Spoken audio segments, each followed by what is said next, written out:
الحمد لله رب العالمين الصلاة والسلام على خاتم النبيين وعلى آله وصحبه أجمعين أما بعد فأعوذ بالله من الشيطان الرجيم بسم الله الرحمن الرحيم قال الله تعالى في سورة يونس لهم البشرى في الحياة الدنيا وفي الآخرة لا تبديل لكلمات الله ذلك هو الفوز العظیم۔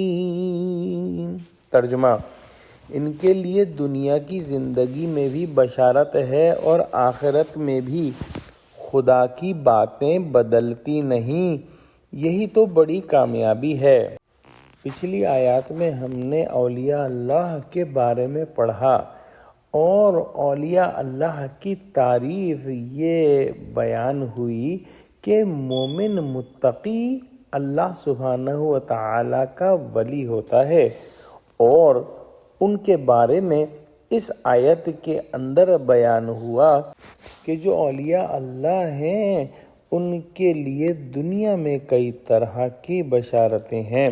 مثلا انبیاء کی زبانی جو لا خوف علیہم وغیرہ کی بشارت دی ہے، یا فرشتے موت کے قریب ان کو کہتے ہیں کہ ابشروا بالجنت التی کنتم توعدون، کہ خوشیاں مناؤ اس جنت کی جس کا تم سے وعدہ کیا جاتا ہے۔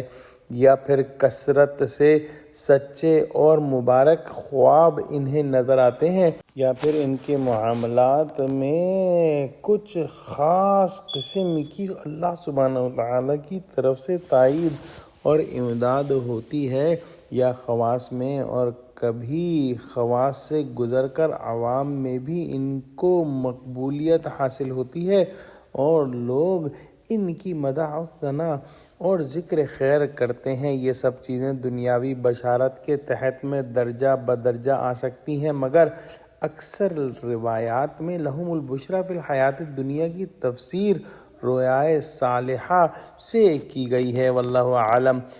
رہی بشارت اخروی تو خود قرآن میں منصوص ہے، جیسا کہ سورہ حدید میں آیا ہے کہ بشراکم الیوم جنات تجری من تحتها الانہار خالدین فیہا، یعنی تمہیں بشارت ہو کہ آج تمہارے لیے باغ ہیں جن کے تلے نہریں بہہ رہی ہیں، ان میں ہمیشہ رہو گے۔ گویا اللہ سبحانہ وتعالی نے قرآن میں یہ منصوص فرما دیا ہے کہ جو اللہ کے ولی ہیں ان کو جو ہے ہمیشہ کی جنتیں ملیں گی، اور حدیث میں بھی یہی تفسیر منقول ہے۔ اللہ سبحانہ وتعالی کی باتیں کبھی نہیں بدل سکتی۔ اللہ سبحانہ وتعالی کا وعدہ 100% سچا ہے اور ہو کر رہے گا، بس ہم کو اللہ کے وعدے کے مصداق کے مطابق خود کو کرنا ہے تاکہ ہم پر وہ وعدے پورے آ سکیں۔